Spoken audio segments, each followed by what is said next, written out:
Friends, सो आज हम समझने जा रहे हैं जीएसटीआर 9 में कोई एडवाइजरी इशू हुई है जहां पे table 8 A B C D और टेबल 6 में सब लोगों को बहुत ही कंफ्यूजन हो रही है कौन सा अमाउंट एंटर करना है, कहां पे एंटर करना है। ये सारी आईटीसी की टेबल्स है, तो आईटीसी को हम डिटेल में समझेंगे और जो एडवाइजरी इशू हुई है उसमें जो क्वेश्चंस के आंसर दिए हमें जीएसटीएन ने वो हम आराम से इजीली प्रैक्टिकली समझेंगे। ठीक है, तो ये है अपना टेबल नंबर 8 जहां पे पहले जीएसटीआर 2A से डेटा रिफ्लेक्ट होता था, ऑटो पॉपुलेट होता था, लेकिन अब वो जीएसटीआर 2B से आने लगा है। तो थोड़ी बहुत कंफ्यूजन लोगों को होने लगी है कि हम जो डेटा डाल रहे हैं वो 8C में, टेबल 13 में कहाँ पे लिखे, जो डेटा 22-23 का है, जो हमने 23-24 में आईटीसी क्लेम किया था, तो उसको हम कैसे इफेक्ट देंगे। ऐसे कुछ क्वेश्चंस रेज किए हैं टेक्स्ट पेयर्स ने और उसका जीएसटीएन ने आंसर भी किया हुआ है। ठीक है, तो जो एडवाइजरी हमें दी है यहाँ पे मैंने आपको बहुत ही सिंपल और अंडरस्टैंडेबल मैनर में एक्सप्लेन किया हुआ है, वो भी प्रैक्टिकली एक्सप्लेन किया हुआ है। ठीक है, तो हम जो आईटीसी होता है 22-23, 23-24 एंड 24-25 वो कैसे हम यहाँ पे रिपोर्ट करेंगे वो प्रैक्टिकली मैंने आपको जीएसटीआर 9 के टेबल में यहाँ पे शो किया है। अगर वीडियो अच्छी लगती है तो लाइक कर लीजिएगा। आप तो इसको समझ ही रहे हैं, साथ में लोगों तक शेयर करें ताकि वो भी समझे और अपने जीएसटीआर 9 की कंफ्यूजन दूर कर पाए और इजीली उसको फाइल कर पाए। और अगर वीडियो अच्छी लगती है तो चैनल को सब्सक्राइब जरूर कीजिए, इससे मोटिवेशन मिलता है कि आपका एक लाइक या फिर शेयर या सब्सक्रिप्शन हमें और मोटिवेट करता है आपके लिए ऐसे ही हेल्पफुल वीडियोस बनाने के लिए।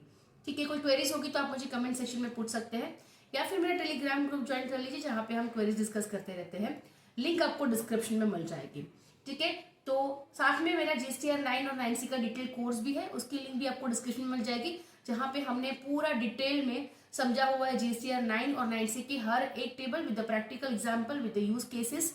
और प्रैक्टिकली मैंने आपको उसमें शो किया है कि हम कौन से ट्रांजेक्शन की इफेक्ट कौन से टेबल में कहाँ पे कैसे देंगे। ठीक है, तो ये है जीएसटी पोर्टल पे जो एडवाइजरी दिख रही है, हमें यहाँ पे 9 दिसंबर को इश्यू की गई थी। Advisory on difference in value of table 8A and 8C of the annual return 23-24। तो 8A और 8C में जो डिफरेंस आ रहा है ना उसके लिए एडवाइजरी दी हुई है और एडवाइजरी में लिखा भी है, क्योंकि पहले टेबल 8 जो 8A था वो 2A से रिफ्लेक्ट होता था लेकिन अब 2B से होने लगा है, इसलिए कंफ्यूजन होने लगी है। तो उसके रिलेटेड कुछ टेक्स्ट पेयर्स ने जो क्वेश्चंस रेज किए हुए हैं, कुछ क्वेरी रेज की है, उसका आंसर यहाँ पे किया गया है कि आप टेबल 8A B C में कौन सी वैल्यूज लिखेंगे। ठीक है, चलिए फर्स्ट केस देख लेते हैं इसका। Invoice having the date of financial year 23-24 but the supplier has reported in GSTR 1 after the due date of March 24।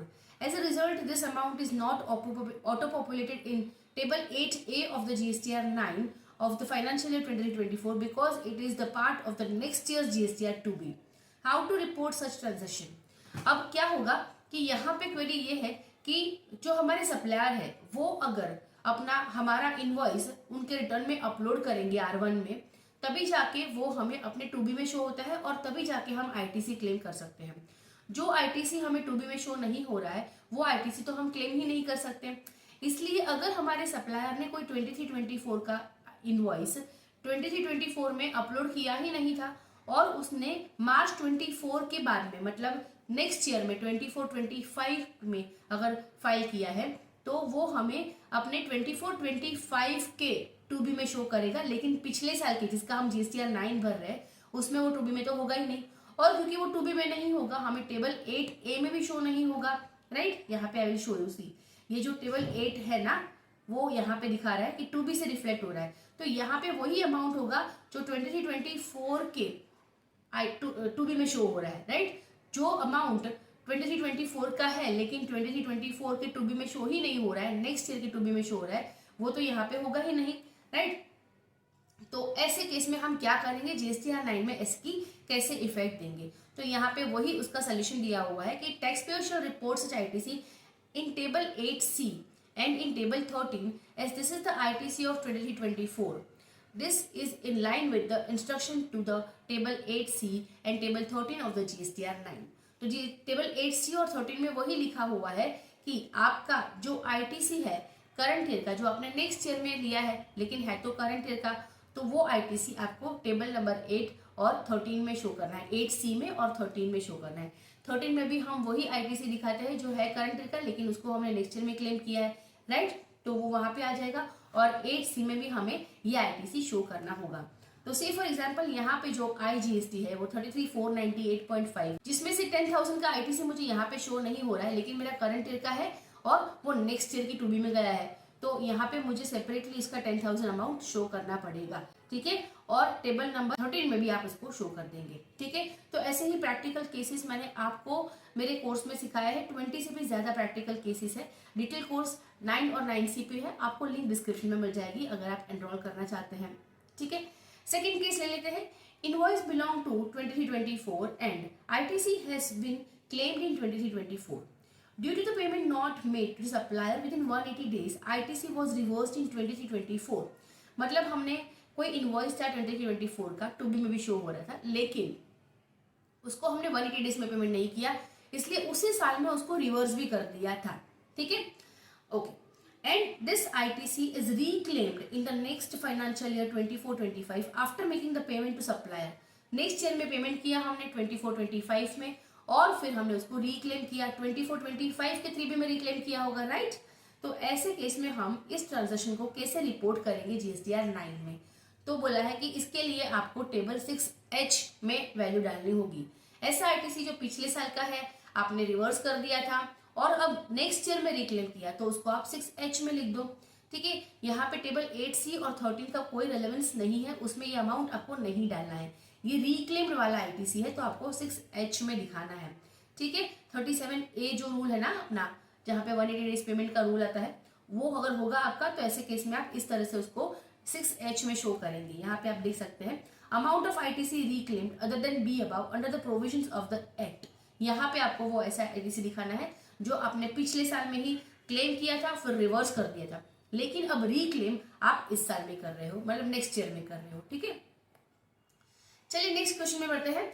Invoice belong to 23-24 but goods not received in 23-24, therefore ITC is claimed in table 4A5 of 3B and reversed in 4B2 as per the guideline of circular 170, and such ITC reclaimed in the financial year 24-25 till the specified time period. अब ITC का invoice तो मिल गया था आपको supplier से, लेकिन goods receive नहीं हुआ था मार्च 24 से पहले, इसलिए आपने उस ITC को रिवर्स किया, राइट, क्योंकि उसका ITC आप क्लेम नहीं कर सकते। जो कंडीशन है ITC क्लेम करने की 4 या 5 कंडीशन, वो सब फुलफिल होनी चाहिए, उसमें से one of the condition is आपने गुड्स से सर्विस रिसीव कर लेना चाहिए, तभी आप ITC क्लेम करेंगे। तो यहाँ पे इस केस में गुड्स रिसीव नहीं किया था, इसलिए उसने ITC रिवर्स कर दिया, राइट। और ऐसे केस में उसने फिर नेक्स्ट ईयर में, तो अप्रैल 24 में उसको गुड्स मिल गए, तो उसने अप्रैल में उसका ITC रीक्लेम किया, ठीक है। तो ऐसे केस में क्या करेंगे, ऐसा ITC आपको टेबल 8C एंड टेबल 13 में शो करना पड़ेगा। ऐसे केस में माना जाएगा कि ये आपका ऐसा ITC 23-24 का है जो आपने नेक्स्ट ईयर में अवेल किया है, ठीक है।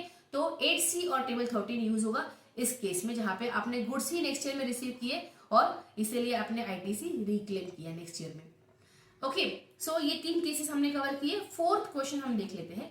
इनवॉइस बिलोंग्स टू 22-23, अब पिछले साल की बात हो रही है, ठीक है। पिछले साल के कुछ एडजस्टमेंट्स हमने अगर नेक्स्ट ईयर में करंट ईयर में 23-24 में किए थे, तो उस एडजस्टमेंट्स की कैसे एंट्री यहाँ पे हुई है, which is appearing in the table 8A of the GSTR 9 of financial 23-24। तो टेबल 8A में जो ITC होता है ना, वो वही ITC होता है जो पूरे साल में हमारे 2B में शो हो रहा है, ठीक है। हमारा कोई 22-23 का ITC क्योंकि हमारे नेक्स्ट ईयर के मतलब 23-24 के 2B में शो हो रहा होगा, इसलिए टेबल 8A में भी वो रिफ्लेक्ट करेगा, right. As the supplier would have reported the same in GSTR 1 after the due date of filing GSTR 1 for the next tax period of March 23. How to report such transaction in GSTR 9 of the 23-24? तो ऐसे case में क्या होगा कि हमें किस तरह से इसको इम्पैक्ट देना है। मैंने आपको केस तो एक्सप्लेन कर दिया है, फिर भी मैं एक बार बता देती हूँ। 22-23 का कोई इनवॉइस हमारे सप्लायर में 23-24 में GSTR 1 में फाइल किया, तो वो हमारे 22-23 का जो 2B है उसमें तो शो नहीं करेगा, लेकिन 23-24 के 2B में शो करेगा, करंट ईयर के 2B में, और वहां से ही वो अमाउंट हमारे 8A में रिफ्लेक्ट होगा। मतलब 8A में जो ITC शो हो रहा है ना, वो उसमें कुछ अमाउंट हमारे 22-23 साल का भी है, राइट। तो ऐसे केस में अब हम क्या करें, 22-23 को हम कैसे निकालें, ठीक है। तो ऐसे केस में हमें क्या करना है, जो टेबल नंबर 8C है ना, उसमें हमें करेक्ट अमाउंट 23-24 की आईटीसी ही लिखनी है, ठीक है। और ये नॉर्मल वही होता है क्योंकि हमारे जो टेबल नंबर 4, 5, 6 और 7 जो रहते हैं ना, उसमें भी हम वही करते हैं। हमारे 23-24 की वही आईटीसी हमें रिपोर्ट करनी होती है जो हमने 23-24 में क्लेम की हुई है। इसके अलावा हम कोई आईटीसी क्लेम नहीं करते या फिर सेल्स रिपोर्ट नहीं करते हैं। टेबल नंबर 4, 5 सेल्स की है और 6 और 7 एटीसी की है। तो यहाँ पे वैसे भी वो गाइडलाइंस तो दी हुई है कि आपको इन टेबल्स में वही अमाउंट दिखाना है जो आपका 23-24 का है। तो 22-23 का हमें उसमें नहीं शो करना है। तो ऐसे केस में हम टेबल 8C में जो डेटा डालेंगे ना, वो 23-24 का ही होना चाहिए, उसके अलावा नहीं होना चाहिए। तो यहाँ पे देखो, अगर एग्जाम्पल के लिए समझते हैं कि ये जो आईटीसी है जो 2B से शो हो रहा है, यहाँ पे रिफ्लेक्ट होके आ रहा है टेबल नंबर 8A में, वो 33,498.5 है।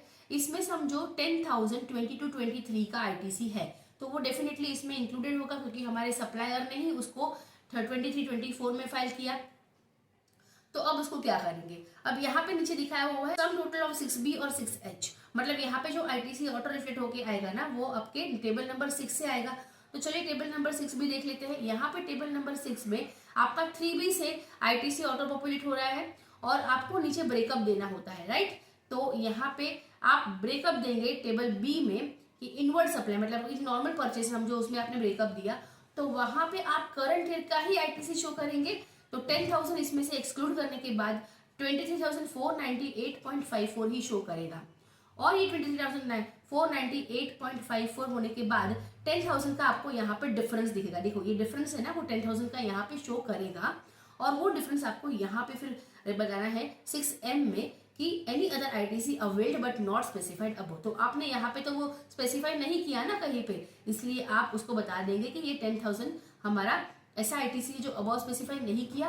क्यों? क्योंकि ये 22-23 का है, राइट। तो ऐसे केस में आपको देखना होगा। प्लस अभी आपका 6B से वैल्यू 8B में ऑटो रिफ्लेक्ट होने लगेगा, तो यहाँ पे जो अमाउंट आएगा ना, वो आपका 23,498.54 ही अपने आप शो करेगा, ठीक है। और फिर से आपको फिर टेबल नंबर 8B में डिफरेंस दिखेगा 10,000 का, राइट। ये अमाउंट आपका 6B से ऑटो पॉपुलेट होके आ गया, यहाँ पे डिफरेंस आया 10,000 का, आप ऐसे ही उसको छोड़ देंगे। यहाँ पे आपको कुछ करने की जरूरत नहीं है क्योंकि पिछले साल का 22-23 का जब आपने GSTR 9 फाइल किया था, तभी आपने उसको टेबल नंबर 8C और 13 में शो कर ही दिया था, राइट, कि ऐसा आईटीसी जो करंट ईयर का है जो नेक्स्ट ईयर में क्लेम किया, तो उसके लिए हम टेबल नंबर 8C और 13 में शो करते हैं।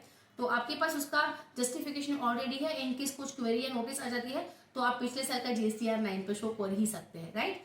तो आपको डिफरेंस यहाँ पे 10,000 शो करेगा, उसके बाद आप उसको ऐसे ही छोड़ देंगे। मतलब यहाँ पे इस केस में हम है ना टेबल नंबर 6B में जो ब्रेकअप दे रहे हैं उसमें अपना आईटीसी ऑफ करंट ईयर ही दे रहे हैं, 23-24 का जो आईटीसी है वही, और जो डिफरेंस है ना वो 6M में लिख रहे हैं हम लोग, ठीक है।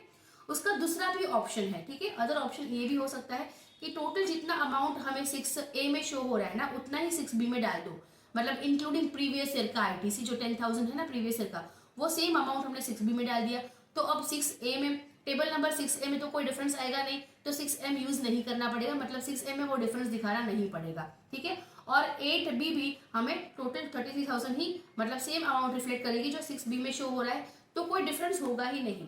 लेकिन फिर भी बेटर ऑप्शन तो फर्स्ट ऑप्शन ही है जो हमने अभी प्रैक्टिकली देखा है, क्योंकि हमारी एडवाइजरी या फिर गाइडलाइंस भी यही बताती है कि आपको इन टेबल्स में आपके करंट ईयर का करेक्ट आईटीसी शो करना है, प्रीवियस ईयर का आपको उसमें शो नहीं करना होता है जब ब्रेकअप देते हैं, ठीक है। तो ये चीजें आपको ध्यान में रखनी है। Question number 5, when to report the reclaim of ITC for an invoice which belongs to financial year 23-24 and which is claimed, reversed and reclaimed in the same year। हमने सेम ईयर में उसको पहले तो क्लेम कर लिया, same year में उसको reverse भी किया, किसी भी सिचुएशन में हमने किसी भी रीजन से अगर उसको रिवर्स कर लिया, और रिक्लेम भी सेम ईयर में, मतलब 23-24 में हमने ये सारे काम किए हैं, ठीक है। तो ऐसे केस में हमको ये बताया गया है कि आपको टेबल 6H यूज करना है। मतलब अगर आपका रिक्लेम वाला आईटीसी है जो आपने सेम ईयर में रिवर्स करके रिक्लेम कर लिया है, तो फिर आप उसको टेबल नंबर 6H में शो करेंगे, ठीक है। और बाकी सारी चीजें तो हमारे पास गाइडलाइंस ऑलरेडी है ही, तो ये चीजें आपको ध्यान में रखनी है। हमें ये 5 इंपॉर्टेंट केसेस मैंने आपको जो एडवाइजरी में दिए हुए हैं वो प्रैक्टिकली शो कर दिए कि हम कौन से टेबल में कौन सी वैल्यू शो करेंगे। तो आपको भी इसके लिए क्या करना है, आपका GSTR 9 एक्सेल फॉर्मेट में ऑफलाइन डाउनलोड कर लीजिए, ठीक है। और वहां पे आपकी जो भी डिटेल्स है वो स्टार्ट कर दीजिए एंटर करना। जैसे जैसे आप एंटर करते जाओगे ना, आपके सामने सारी आपकी इश्यूज या क्वेरीज सॉल्व होती जाएगी अपने आप ही। ये टेबल आराम से समझिए, शांति से बैठ के आपको, क्योंकि है ना बहुत सारे ईयर के इसमें ट्रांजेक्शन इंक्लूडेड है, मतलब 3 साल का डेटा है। 22-23 का है, 23-24 का है, और 23-24 का ऐसा डेटा जो 24-25 में गया है, राइट। तो ये सारी चीजें आपको बहुत ही आराम से शांति से समझनी होगी। तो समझ के आप अगर इसमें डेटा डालते हैं ना ध्यान से, तो आपकी कोई क्वेरी बाद में बचती ही नहीं है। फिर भी आपके लिए मैंने बहुत ही डिटेल में एक्सप्लेन करते हुए GSTR 9 और 9C का कोर्स लॉन्च किया है।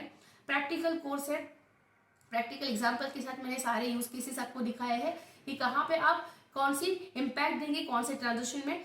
आपको बता देती हूँ फिर से, 20+ केसेस मैंने इसमें इंक्लूड किए हैं, सेल्स के, ITC के, डेबिट नोट्स या क्रेडिट नोट्स के भी, ठीक है। और उसमें साथ में आपको बोनस मिल जाता है रिकंसिलिएशन कोर्स, जो इसमें रिकंसिलिएशन आपका 2A 2B बुक्स का डिटेल में मैंने एक्सप्लेन किया हुआ है, कैसे आप एक्सेल शीट यूज करके आप पाइवट टेबल में उसको रिकंसाइल करेंगे, और आपको रिकंसिलिएशन की जो शीट है वो भी रेडीमेड इस कोर्स में मिल जाती है। तो आपको ज्यादा इस पे काम नहीं करना पड़ेगा, आपके लिए रिकंसिलिएशन भी बहुत ही ईजी हो जाएगा।